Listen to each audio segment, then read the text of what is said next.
Hola, este es el segundo video sobre el principio del infinito y en donde nos estamos preguntando algo fundamental para el cálculo diferencial y es qué pasa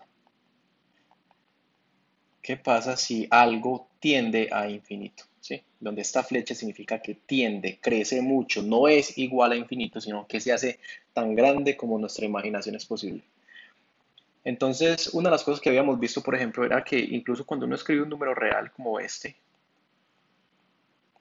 ¿cierto? Hay esa implícita una noción del infinito, porque esto, recuerden, y esto ya lo habíamos escrito, eso es como que yo voy a coger 3 por 3 sobre 10, ¿cierto?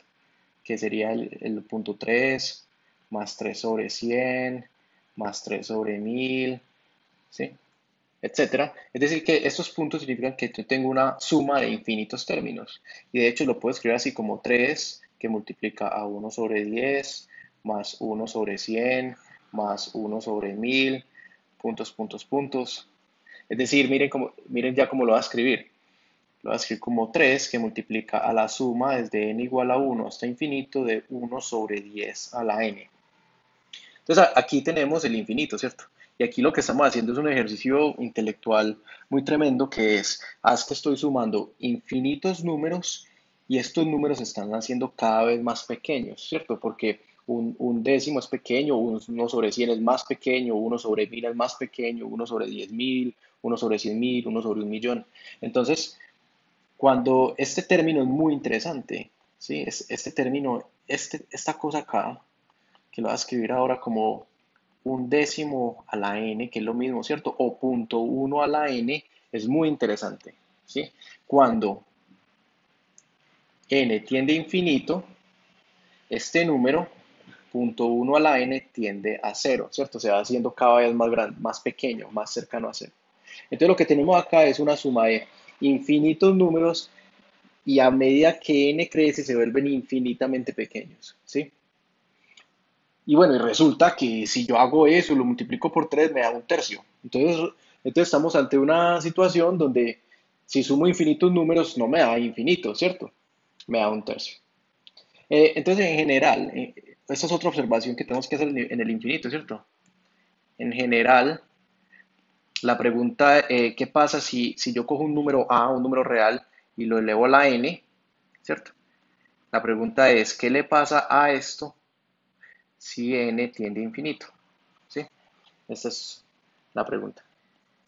Bueno, hay algo que es claro aquí, es que, por ejemplo, en el caso cuando A es punto uno, este tiende a cero, pero este será para números suficientemente pequeños, para números A que estén entre menos uno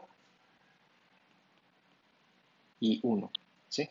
Esto es importante tenerlo en cuenta. Si yo cojo un número entre menos uno y uno y lo elevo a la n y hago que n sea cada vez más grande, esto se me va a ir para cero. Claro, si yo cojo, por ejemplo, el número 5 y lo elevo a la n, este número, ¿a qué tiende si n se va para infinito?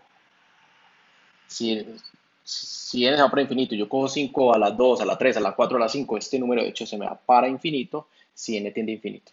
¿Listo? Entonces, el otro resultado que podemos tener aquí, la otra observación, es que, es decir, que a la n tiende a más infinito si n tiende a infinito para a's que sean mayores que uno.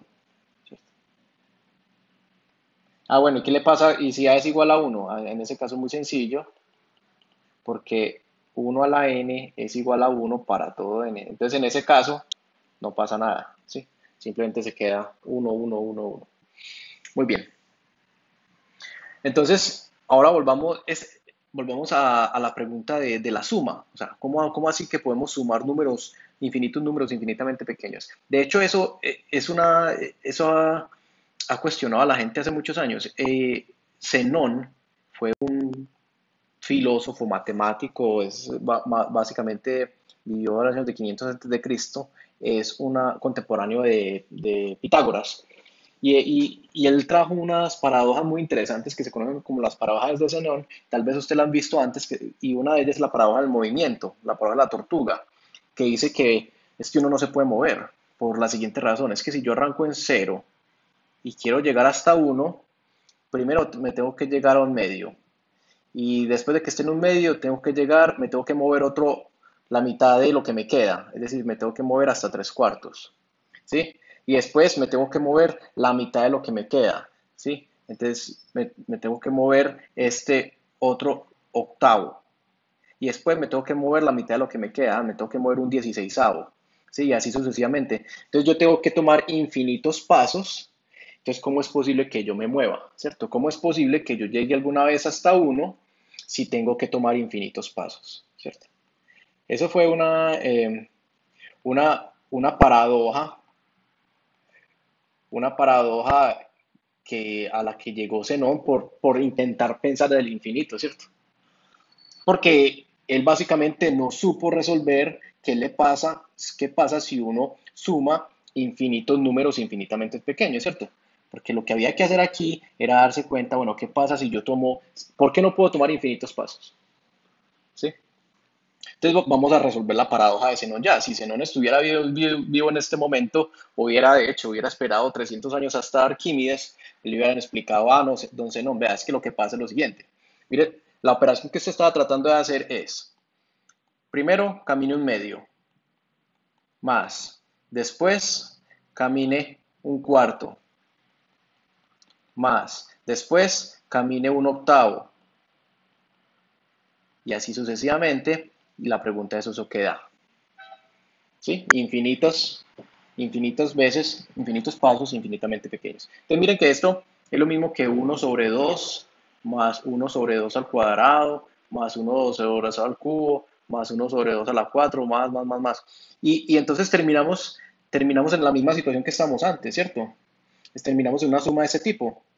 Terminamos en una suma donde estamos sumando uno sobre un número fijo a una potencia de n, ¿cierto? Esto es lo mismo que la suma desde n igual a 1 hasta infinito de 1 sobre 2 a la n. Estas sumas, ese tipo de sumas, son muy importantes. Y de hecho son importantes en el trabajo de Arquímedes, que vamos a ver más adelante. Se llama una suma geométrica.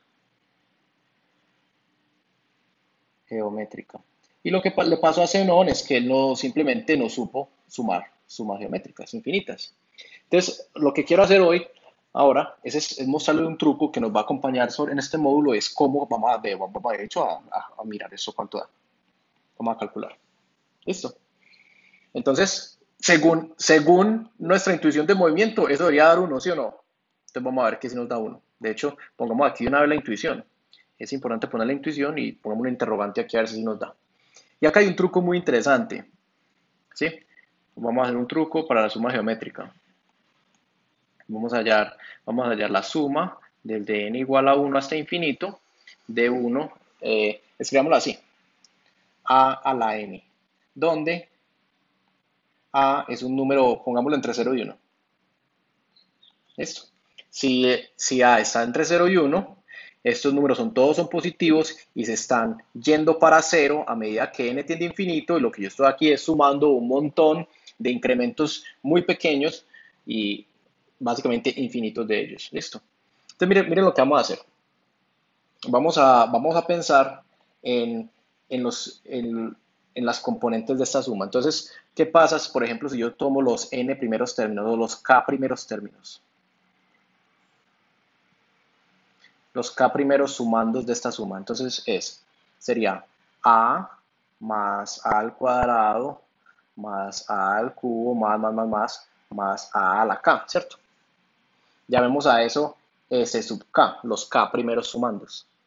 Y aquí voy a hacer un truco muy interesante. Voy a coger esa ecuación y la voy a multiplicar por a, la misma a, ¿sí? ¿Eso qué me da? Entonces, si yo multiplico a por a, me queda a al cuadrado, aquí me queda a al cubo, aquí me queda a la 4, más, y aquí me queda a la k más 1, ¿cierto? Y después voy a restar. Entonces voy a restar esto menos todo esto.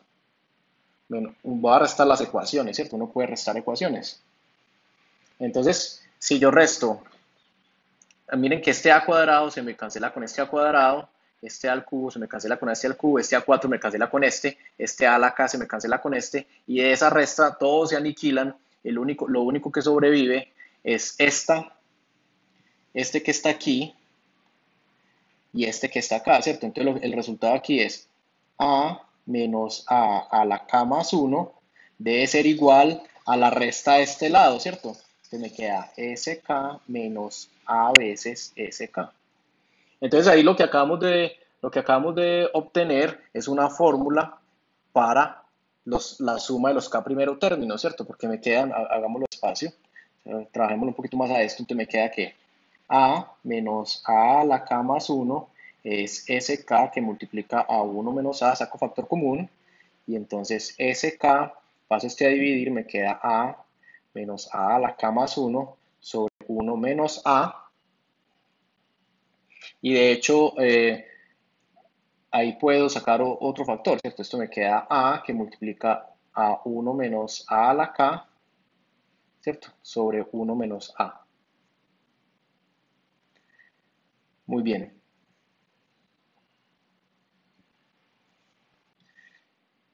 Muy bien, entonces miren la fórmula que obtuvimos, ¿cierto? Dice que lo que dice acá es que entonces la suma desde n igual a 1 hasta k de a la n es a 1 menos a que multiplica a 1 menos a la k. Recuerden que a es un número que está entre 0 y 1.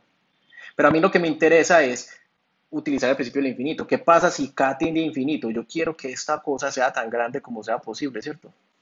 Ah, bueno, entonces esta cosa va a ser tan grande como sea posible. Pero qué pasa si yo tengo un número que está entre 0 y 1 y lo elevo a un exponente cada vez más grande? ¿Qué fue lo que acabamos de ver acá? ¿Cierto? Que si yo tengo un número, le elevo un exponente cada vez más grande, se me va para cero siempre y cuando el número esté entre menos uno y uno. Entonces, cuando esta señorita, cuando k sea para infinito, todo esto se me va a ir para cero, ¿cierto? Entonces miren la fórmula que obtenemos, resulta que la suma desde n igual a 1 hasta infinito de a la n es simplemente, si este se me va para cero, este me queda 1 menos cero, me queda a sobre 1 menos a. Entonces vamos a aplicarlo en nuestra paradoja de Zenón. Lo que decía Zenón era que yo no podía sumar con base un medio, ¿cierto? Entonces vamos a aplicarla acá. Entonces vamos a hacer que A sea igual a un medio ahora. A igual a un medio. Entonces me queda que la suma desde 1 hasta infinito de 1 sobre 2 a la n es un medio sobre 1 menos un medio, es decir, un medio sobre un medio, es decir, 1. Ah, entonces sí. Resulta que si usted toma pasitos primero, pasitos de un medio, un cuarto, un octavo, un dieciseisavo, un 64avo, de hecho sí llega al uno. Es decir, esta intuición que teníamos acá está correcta.